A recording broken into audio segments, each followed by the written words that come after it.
Hello, welcome everybody, and please welcome our today's guest, Jana Troella.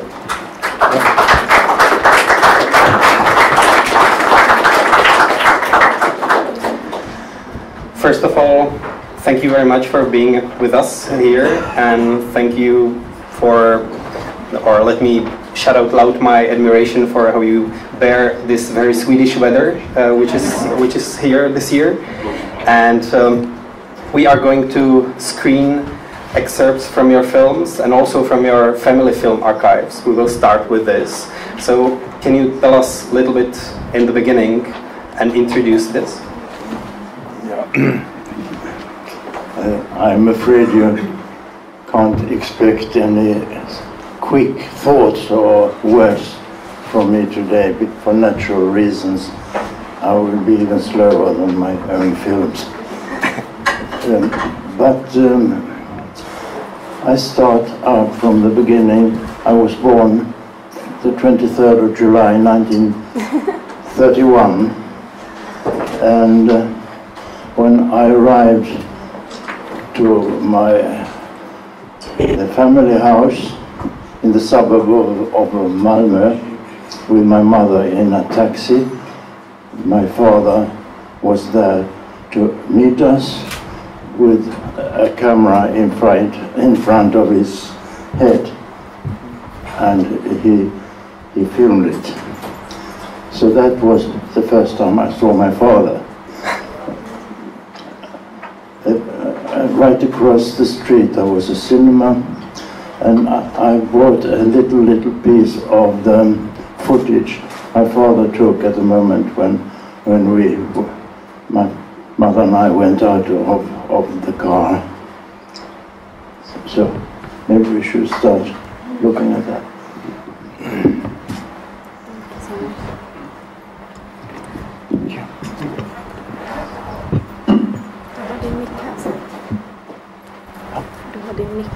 Yeah.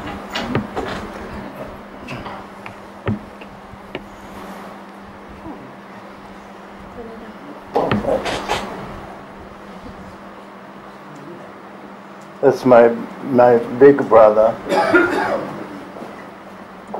My big brother meeting the Indians. Yeah.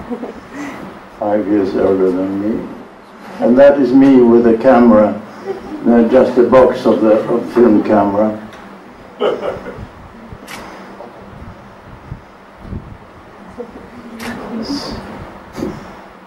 And they are trying to distract me from the camera with this paper bag. Doesn't help. That's mine, that's mine.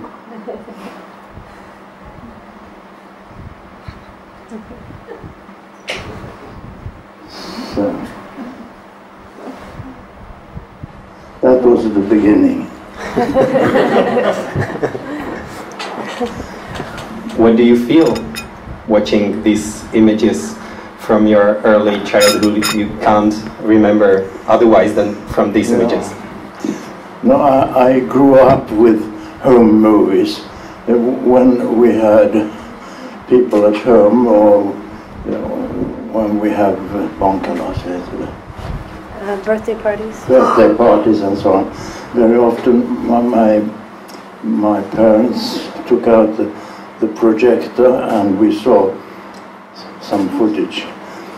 My father was a dentist, but he was not very rich. He had to save the money, but I found after his death, I found the receipts he had paid off this 16mm amateur Kodak camera each month or year, I don't remember. and they could only afford maybe 1 30-meter reel of film each year, but they have put that together step by step. And me and my brothers loved very much to see the moving images, except I remember one little bit that I always feared they would show, but they still did. It was, I had obviously been naughty, and I get slapped in the behind by my father and run away crying. And people always thought that was very funny. I didn't, though. For special occasions, my father or mother bought a cartoon film. There was Felix the Cat, I remember we had, and we had one German that was called Die Jungfrau. That was the name of a big mountain in Germany, and it was a steam engine train, and it was a very funny train. It stopped at some stations, and it was fed with sausages. So we always called the film Tåget äter korvar, the train eats sausages, and we loved to see that film much more actually than the other pictures. What was the question? I'm sorry. You answered it already. What do you feel when watching these images? Yeah. Well, I'm very, very happy to have had them and still to have them, because I do look at my childhood as a very happy childhood, but I know from Freud and others that you can't be sure of that.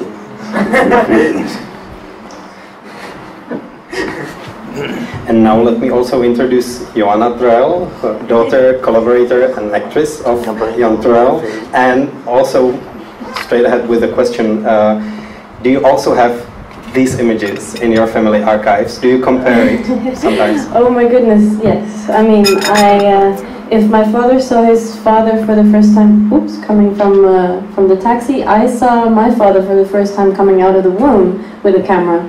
So that was literally the first thing I saw when I was born, was the camera. So I was like, you know, and ever since then, I saw pretty much just as much of the camera as I saw of my father, because whenever he was around, there was a camera by the dinner parties, and when I was playing with my dolls, he would be filming, and so I think I'm the most documented child in Sweden, probably. I had my own paparazzi, but it's actually the paparazzi. So, and I actually, for a while, when I was getting into that age when you develop your own will, and when I was around 4 or 5, I made up that I was actually allergic to being photographed. So, and I was very serious about it, and I would say, oh, when someone brought out a camera, including my father, I would say, excuse me, I'm allergic, I'm just gonna have to go. So, we all have our ways, but now I'm very happy to have, there's so much material, I can't even watch it. So, for my father, at least, he can see it, but for me, it's, you know, so many boxes of cassettes. But the little that I see is wonderful to have. There's a strange difference in the home movies you shoot when you have a digital camera or video camera. Today you can waste the footage. You can shoot as much as it doesn't matter. And waste the moments too. Yeah, and you collect hours and hours and hours. But I found out that we very rarely look at them. And I know that we have hours with Joanna as a baby that we have never seen actually. And I'm sure now, not sure, but I doubt that we will ever see it. But those, I don't know altogether how many, maybe 2 hours of 16mm film from my life till I was 20 or something. I have watched so many times. There's no sound, and you really observe, and you can stop the image and so on. That makes you think about it. Is there any... Yeah, against limitations can be good. Is there any key to your work in this family footages? No. Well, I think the key is the fact that my father is always filming so many details. Like I said, if we have a dinner party, he will be filming people's hands and make very funny observations and film the detailed way people eat and study people through the camera. And I think that influences his work as a director on a film set, because then he will be observing in a different way, possibly, and so he's always in that mindset. It's not something he switches on. I think when he's a director, it's something he's always. And actually,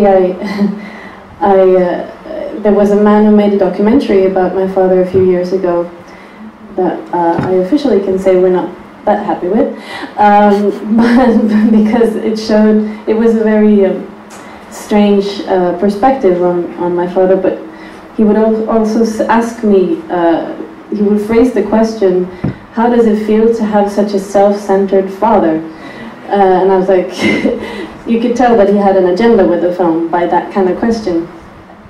And I said, well, it's not about him being self-centered, it's about him being in his own world. And if yes, it can be frustrating when you're sitting and talking about something and everyone else is, for instance, if I take an example of if there was an elephant in the room and we were all like talking about the elephant, my father would be noticing the fly in the corner and wouldn't really connect to what we were talking about because he was in the world with a fly. And then I said, but the beautiful thing is if he didn't do that, no one would notice the fly, you know, and he's bringing in a perspective that we can really appreciate because of that. And it's not about self-centeredness, it's about a fascination for other things. And I think that's a beautiful thing.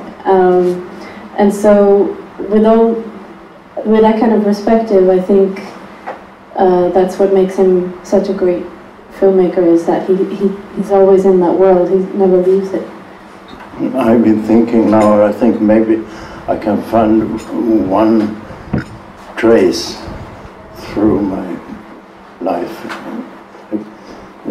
about images and moving images, because I grew up with these films that were just images or scenes put together without any order and so on. I must have created in my mind, the brain has created connections between scenes that were in real life not at all connected. And that is, of course, the basic for cinema, the language of cinema. And I know one special occasion, it has to do with I remember we were dancing on Midsummer Night's Eve around a tree at a midsummer pole. You usually put leaves and flowers and things on a pole or a tree, and you dance around it for Midsummer Eve. No, 1st of May. No, Midsummer. Midsummer, yes. And I remember hating that. I hated, and you also remember hating dancing around the Christmas tree. And there was a scene of people happily dancing around that at home in our garden. And I remember I refused to be part of it. And then the next scene, the next cut, is this scene I just mentioned, when I was banged in my bottom by my father. And I was always convinced that the reason for him to do that was that I didn't want to dance around it. So you create your own story. I hope it doesn't make me doubt that I had a happy childhood, but I still think so. Many of your films are period pieces. Where do you search for inspiration for like settings of those films? Are these memories somehow connected to it? This is the way how I remember how the world was probably looking in the 30s or 40s or later. So that's the key for recreating it. I'm sure there's a lot of that. Yes, I think I always use memories from my childhood to put it in some disguise somewhere in every film, I guess. Well, there was also this fact that we had a cinema across the street where they showed matinees every Sunday, and me and my brothers loved to go to the cinema and see usually these early Western films, and Johnny Weissmuller as Tarzan, and a lot of other things. I grew up with cinema that way. I mean, I guess that means something. We have a little short film I would like to show. It's 7 minutes long, and you will feel that it is much longer when you see it. I consider it my most perfect film, and the perfection comes from that. I think it was Aristoteles, the Greek, who said about dramaturgy, drama, that there were 3 rules: the room, the time, and action should be one. And this is one shot, one from beginning to the end without cuts.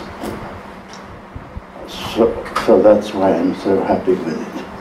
And it is, in a way, a drama of life, and it also happens to be the film of mine that our cat loves the most. He enjoys very much watching moving images, and when he sees this, he is so observed all the time, observing, and at the end he does something that I don't want to tell you, because you will find out why. The film's title is With My Measure, or By My Measurement. Is there no title? No, okay. There's no title. It so happens that the yellow thing should be a little bit backwards. First start a little bit. Oh, it's okay.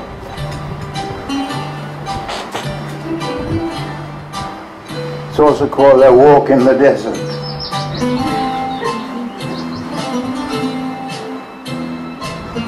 And the desert is the script for the last sentence. The last sentence.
It's also a story about, it's a story about, sorry, freeing yourself from the script.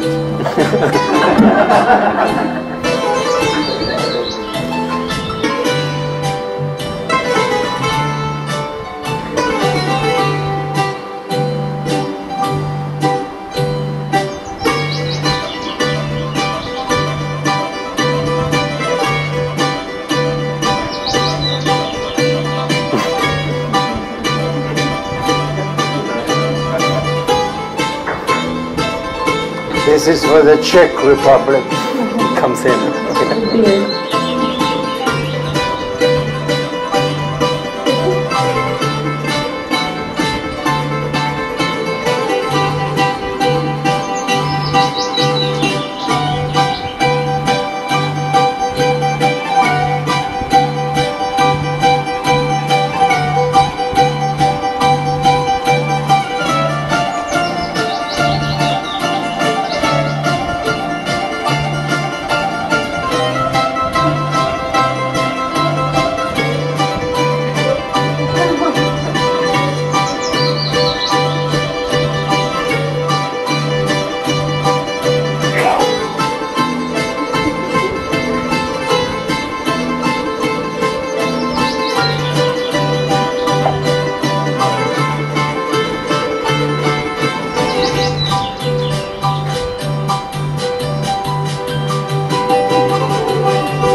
He was called Sisyphus, and when our cat looks at it and he sees the caterpillar fall down, he always looks under the table, so it really proves that he understands moving images. Now after this short film, I think we can talk about using of music in your films. We can talk about dramaturgy. We can talk about luck, filmmaker's luck. We can talk about sense for details, ability to see. All these things are somehow in it that are connected to your work. I just wanted to remind everyone that ask anytime, anything you would like to during any stage of this masterclass. So don't leave it up to me. Ask your questions. Okay? I just thought of it that this is also an example of way I work with my actors. Just like let the camera run and something happens with the face. So maybe let's start with nature. What is basically your relationship to nature? Were you going outside of town very often when you were young? Did you learn to see those nature details very early on? Yes, I was lucky to have a childhood. We have had a rather big garden with trees and flowers. And in the summertime, we sometimes went to the country, and I lived for a few weeks at a farm with animals. And when I was 8, I was for a couple of months in Småland. That is a very skogig province in Sweden with lots of forests, woods, and so I feel I've always been drawn to nature. And my first, what I wanted to make movies about was take still photos, because that was the first thing. It was nature, and my first idol among filmmakers, the first one I was aware of that when there was one man or woman behind a film, that was the Swedish filmmaker Arne Suckstoff. He made short films with the motif from nature usually, but not only that, and I loved those films and they inspired me very much. Especially in immigrants, I can feel a strong sense for the nature, for the Swedish nature they are coming from, which is very harsh. Living there is not easy, but at the same time there is strong sense for this beauty, for the river, for the grass there, anything that surrounds the house where the main characters are living in. I think that's a part of this Swedish national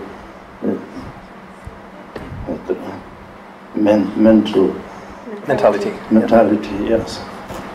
And for instance, Ingmarem Bergmanem, he was very much inspired by the Swedish silent movies by Marit Stiller and Sjöström, and they had very often nature as a very important part of the film, the films.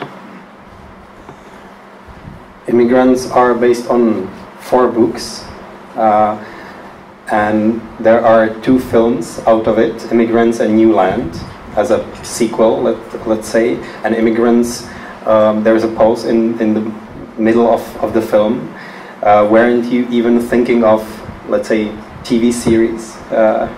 Because nowadays it would be obvious idea, I would say, doing TV series or mini-series out of it. The heat really makes me very dull. Han frågade om Utvandrarna istället, att du skulle göra en tv-serie istället för att de blev så lång. Idag hade det varit ett naturligt alternativ. Well, both films have been shown first. When they were shown the first time, they were in the entirety, all of them. But after a few years, it's been shown.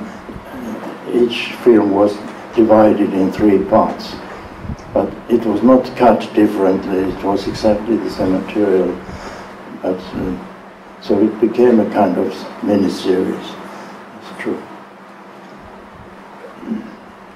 You were mentioning westerns playing in that cinema in the town. You were going every Sunday. Were there any John Ford westerns? Because John Ford was offered to shoot Immigrants, to go on this project, or he wanted to do it, but he couldn't. Yeah. You ended up doing it. Yeah.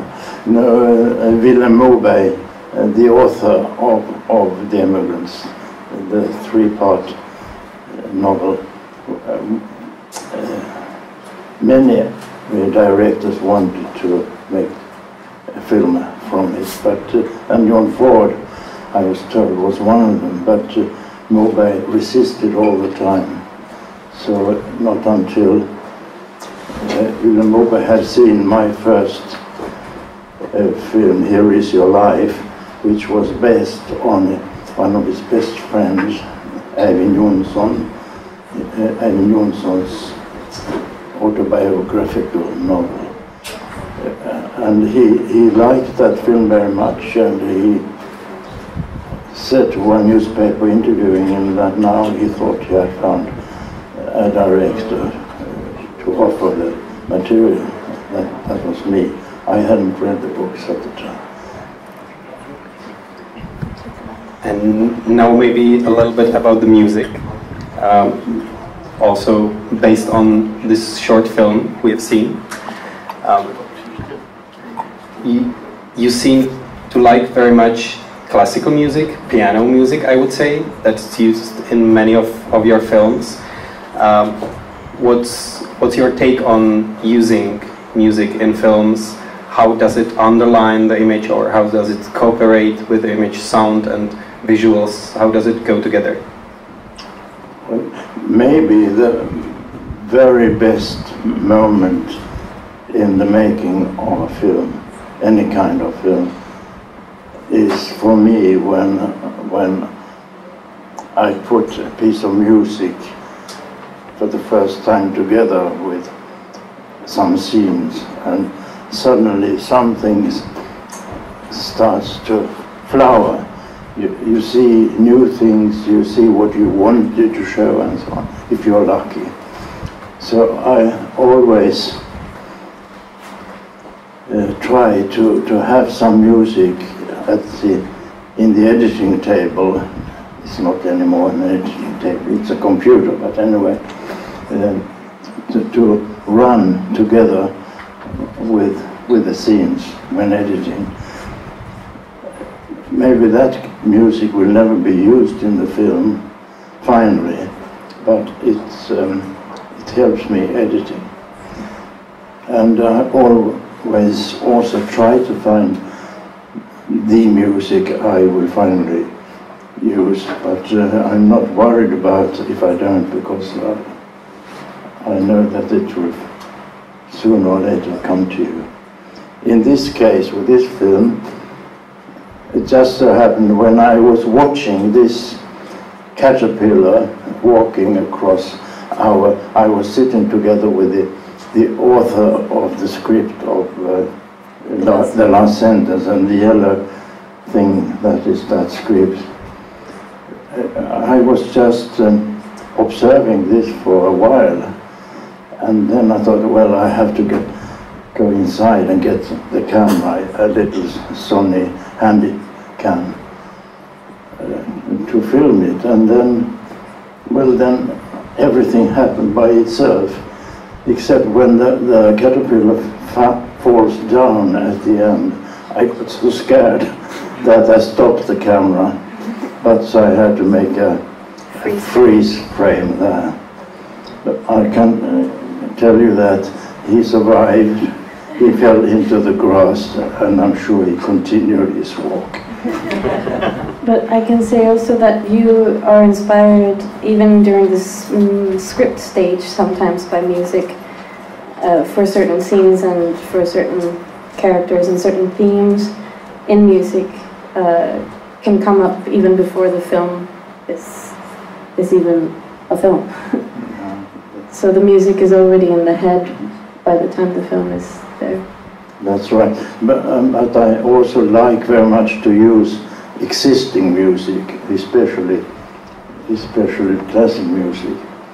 But when there is money enough, and I prefer some new music. I have worked with musicians, composers, film composers. To have the sound original, like unheard so far, or the reason is different? Well, I could mention then the Land of Dreams, which has been shown here. There is a lot of music in it, and I knew very early on that I would like to use Twinkle Twinkle Little Stars, the children's song, which has also been used by Mozart. He has made variations on that theme, and those variations on the piano were used as the main theme of the Land of Dreams. But then on one occasion, in the middle of editing, someone sent me a tape with new composed music that had been used for an art exhibition in Paris, I thought it was. And the composer of that, he sent me the tape, and it was all made on keyboard, synthesizer keyboard. Synthesizer, yeah. And I ran it on the editing table. I edited it in 16mm, and I found that it had just the right feeling for so many things in the film that I asked him to come and watch the film together with me, and I suggested different labels which are also in the final film. There is childhood, there is the wolf, the dog, the trees, and so on. And these different themes I asked the composer to work with and give me some suggestions so I could use those different themes. And the name of the composer is Tom Volgas, and he is still working. Would you say you rather connect the music to characters or to the mood of the scene in complete image rather than to separately to characters and their situations and so on? Most of the time it is the feeling, the mood, the mood I want to formulate. Yeah.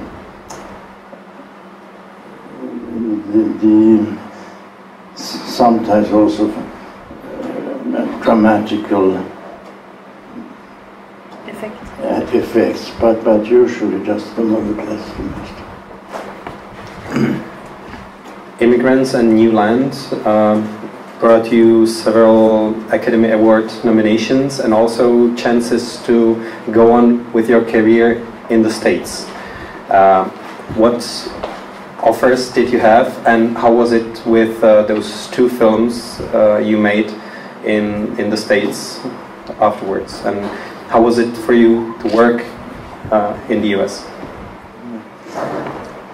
I was offered a script for a film called The Hurricane, which was based on a novel, but it was also supposed to be a remake of a 1930s film directed by John Ford.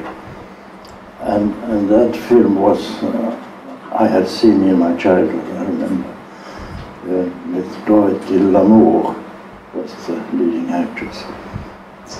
And that was in the period when I was trying to get money for a film I really wanted to do, which was The Flight of the Eagle. And I was waiting for the occasion to do that. So I first said, no, I have to thank you, but no, I don't want to do this.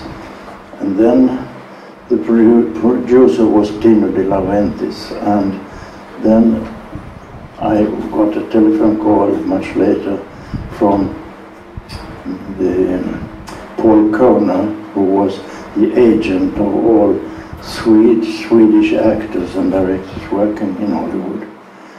He managed their work, and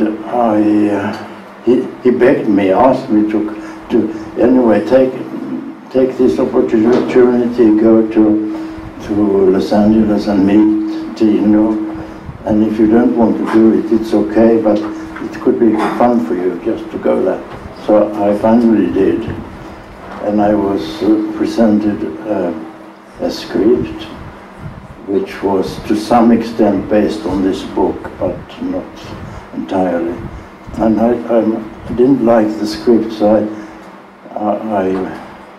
I was ready to say no again, but Dino said that, well, you can work with the actor, the author, and we changed the script and so on. And of course I was very, very tempted to, because it would give me a lot of money, much more than I could ever get for a Swedish film. And I needed that at the time, and it was of course an adventure, would be an adventure to go to the South Seas and work and so on. And I was also offered Sven Nykvist as the cameraman for the film, which I also wanted, so I finally accepted.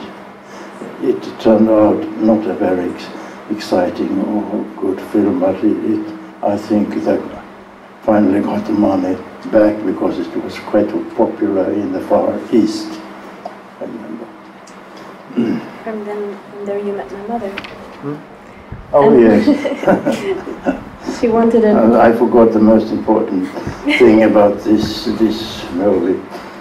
When I was there shooting, I was visited, or the team was visited by two young Swedish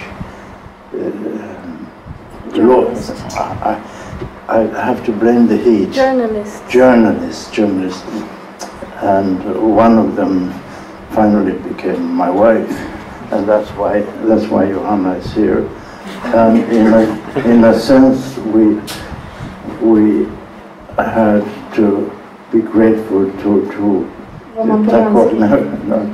Polanski, because Polanski was asked to do The Hurricane, and he had already started working on it to find actors and so on, and then this thing happened when he had to leave America, otherwise he would be jailed, and that's why he hasn't been able to go back. So that's why I wouldn't be here with Johanna if that everything is connected to everything. And my mother came for an interview, but she never got it with my father. No interview, but marriage. No, she married him, yeah. I said but no. Yeah. And then I got when she left, after she left, I got a postcard, because I had said, without understanding how serious that was, that I would be editing in London later on, and she wrote, her postcard said, I'm going to London this and that date, and I will be at the Waterloo station, and you'll be, no, it was Piccadilly Circus, she suggested, hey, if you're not there, I will kill you. So what could I do?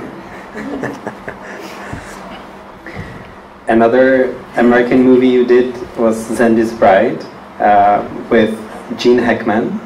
Are or were at the time American actors different than European actors? It's always this actor studio and different kind of acting and acting schools we are told about. So are American actors different, or were they different for you when working with them? I don't think you can draw a line like that between American or Swedish actors. I think they have so much in common and so much individual difference. But the main difference for me was, one, that I was not allowed to operate the camera because of the unions, and two, that everything was 10 times at least larger, bigger than when I was shooting in Sweden. When we were shooting a very intimate scene between two people, there were maybe 50 people behind you. And I remember once when we were shooting a complicated scene technically, because Gene Hackman would be sitting on a horse, on horseback, and he would meet a very furious man who was hitting him with a rifle. No, a fork, hay fork, or trying to hit him on horseback, and he falls backwards. And the arrangements for that scene were so minute, exact. It had, of course, this fork must not hit him, so he was tied in a wire in the back with a certain length, so so he couldn't move farther on than exactly to where the fork would hit him, and then he was pulled back. And I thought it was so boring watching this, so I just fell asleep sitting there, and I woke up and the assistant director telling me, "Mr. Troell, we are waiting for your action." So that's one difference in the making of films. Questions? If not, we might move to another clip or short film that was shot in the States, but many years later, in 2001, few months before 9/11 happened. Yeah. And that reminds us also a little bit that politics also enters your movies at some points. So we might play this short movie and then discuss it further. I think it's 7 minutes long, yes. It's called, what is it called? Reflection 2001. And it's a sort of spin-off film from the material I was shooting, making a portrait film of a close friend of mine, a photographer, George Ordner. And for the making of that film, we went to New York, where he had started as a photographer, together with the producer, Göran Gunner, to shoot material for this film about George. And one of the places we went to was World Trade Center. This was in April 2001. And I just wanted to film scenes when Georg was walking around with his camera by himself, and I had a little Sony 900, very handy little camera, handheld all the time, and during 1 hour, I know it was 1 hour because I could see from the footage later, I shot whatever I saw about years walking around and so on. And then 9/11 happened some months later, and the producer and I realized that we have some exciting material here, and I felt I really desperately wanted to try to make a short film of it. So this is what came out of it. The music is by our pet.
We got like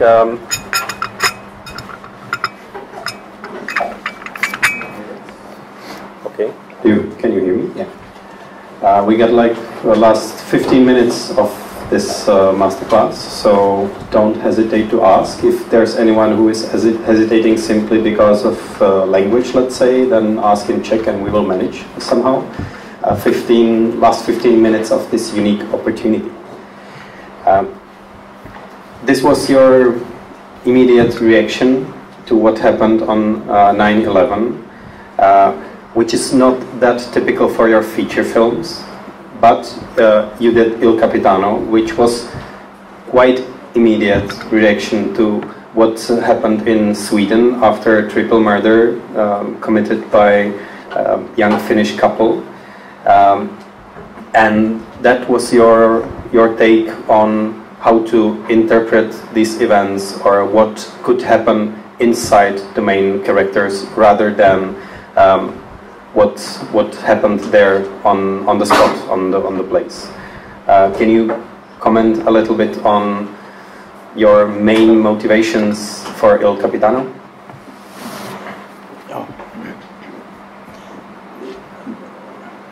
Well, it started with a question for me, which I think maybe most of my films start out like that.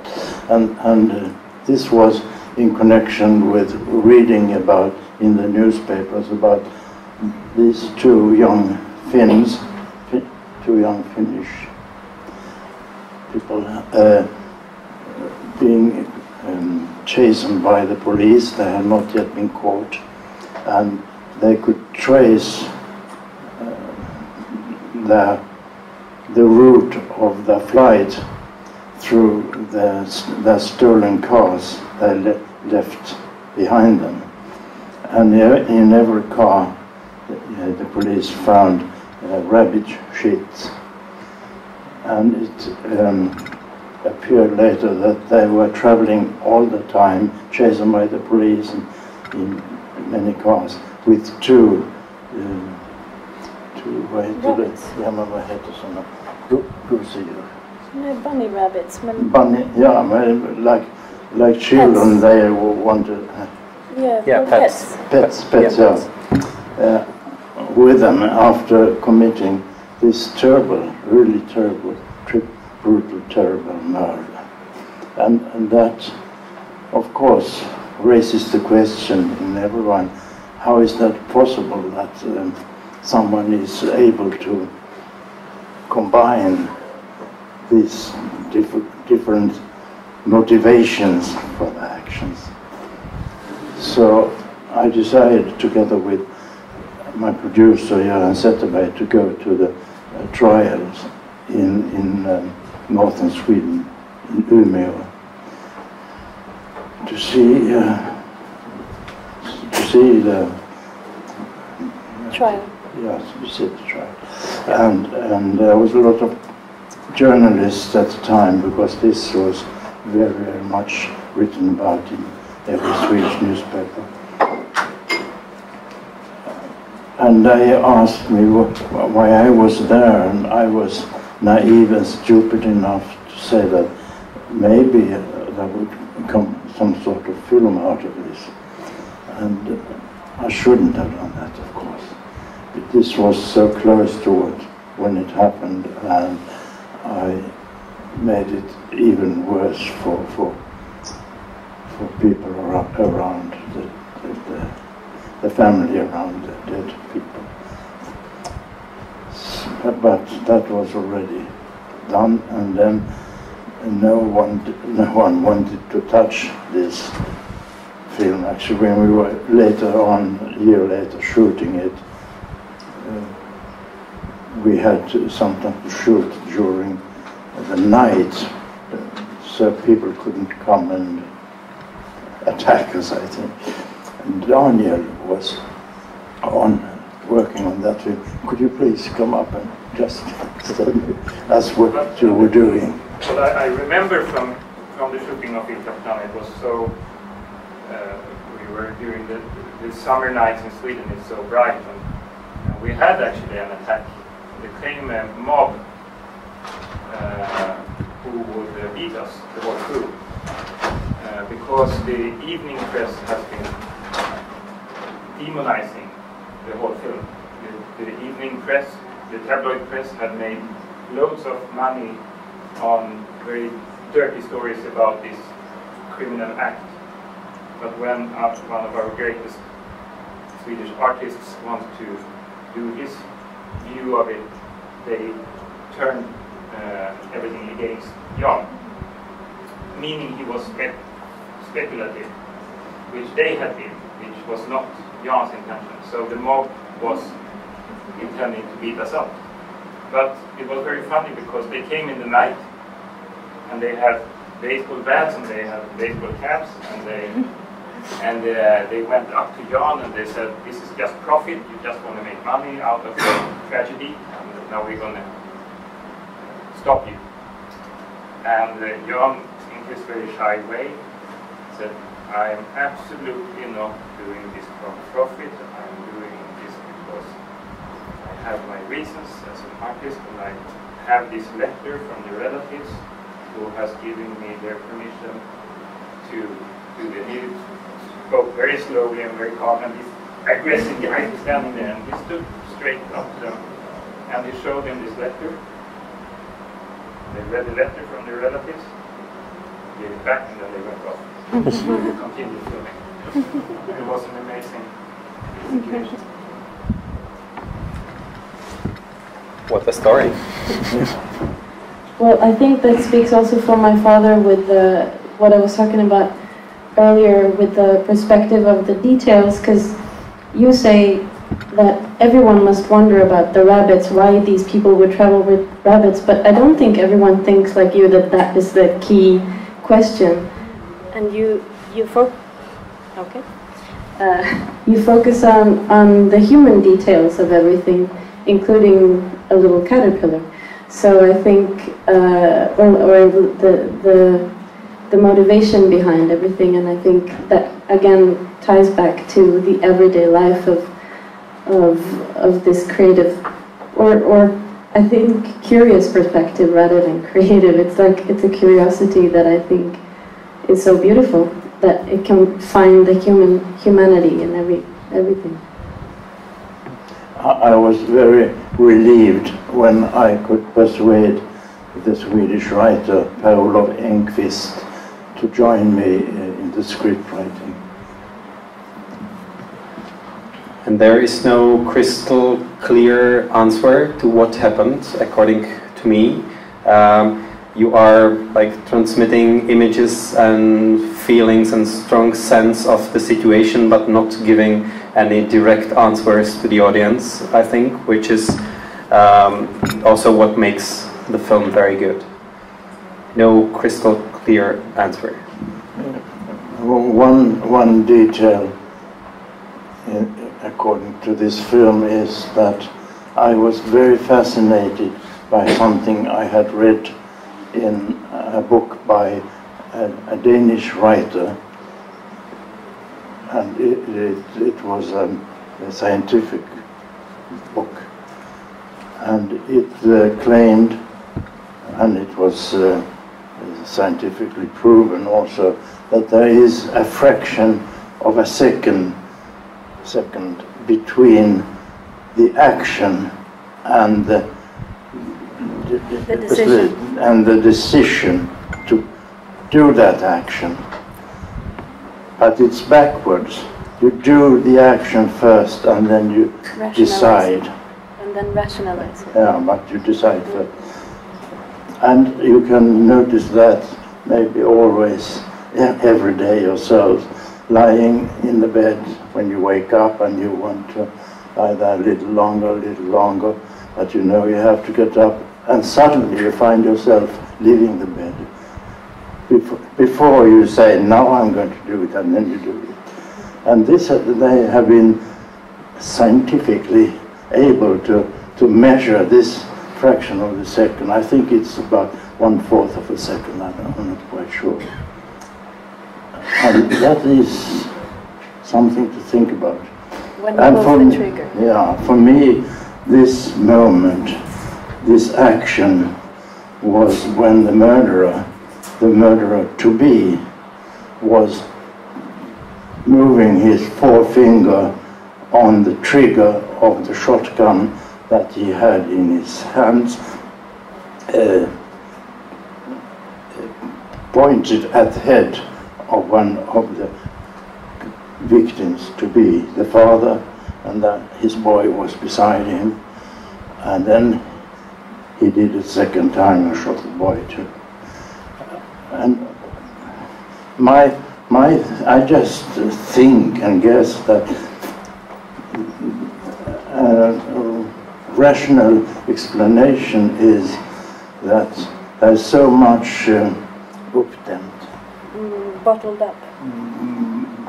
Bottled up emotions in this case, the murderer, from maybe all the way from childhood, but maybe very practically also at the moment he risked to go to jail for stealing a bicycle, and he had a record already being in jail, so he would be sitting for maybe a long time in jail for this bicycle. And he's there with a gun, and suddenly he shoots the father, and then he has to shoot the boy too as a victim. This is not to excuse him at all, it's just one theory that this is the way it might have happened. And how human beings work. And how we all are constructed. Well, yeah. I have a question about influences, because to me as a filmmaker, I haven't really been able to copy, but I've been very inspired by your films, and I wonder, because I figure your films as solitary. I haven't seen any other directors really doing these kinds of films that you do in the way you work.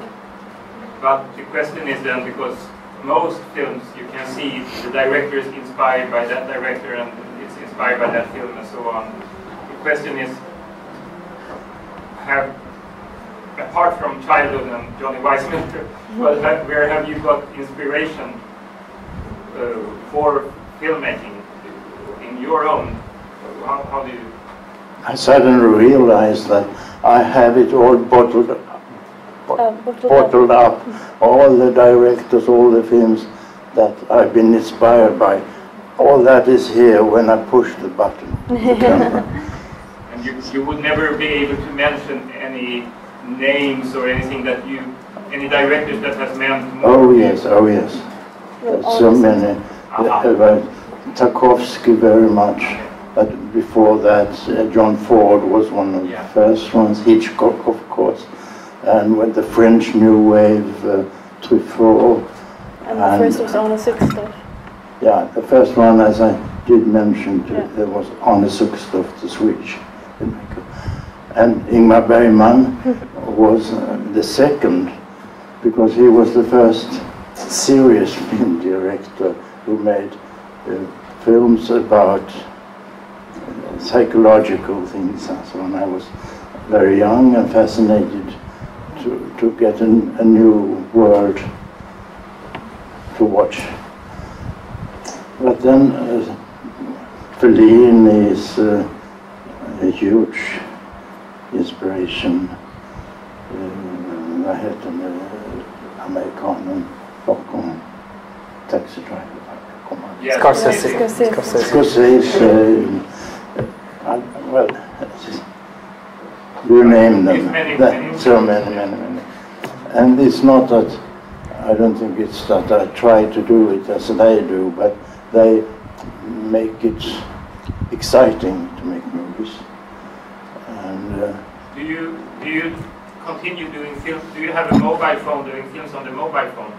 I don't have a camera on mobile. Okay. That's why I have this mobile telephone without a camera. Because I think your films in a way should be used in film schools, because it's obvious that if you just have a vision, you can make it very easily, putting the sound together with the image, and people talk a lot about technique and all kind of circumstances to why the films are not being made or whatever, and I think it's obvious that you can have it.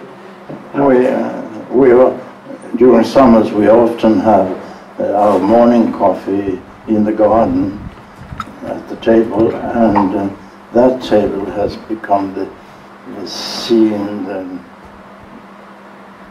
scenery of several short films. There was one on this starting evening for the festival I showed with the two Ladybugs. That was on that table. I was having coffee there and I watched them, and they went on for a long time before I started filming, because I had to run in and get the camera and catch it. I must admit that the cat was put there afterwards. And then there was this film about the caterpillar, was shot on the same table, and I think maybe less than a week ago, I started on a new one with even smaller little things running on this table. I don't know if anything will come out of it, but I have a theory, and I will find the music. I don't know if that was the question. It was your reflection more. Yeah. Last question, probably. Dobrý den, já znovu zdravím velmi opakovaně pana režiséra a jeho mimořádně krásnou dceru. A já mám dotaz. Prosím, já tady mám české vydání Vystěhovalců. Czech version of Immigrants. 5 let po natočení toho filmu a mám dotaz a prosbu, zda budete ochoten mi to podepsat. And the question is simply if you're willing to sign it. Of course, I will be happy to. And we are running of time anyway, so thank you very much for coming, and thanks a lot for Jan Troell inspiring us. Thank you very much. Thank you.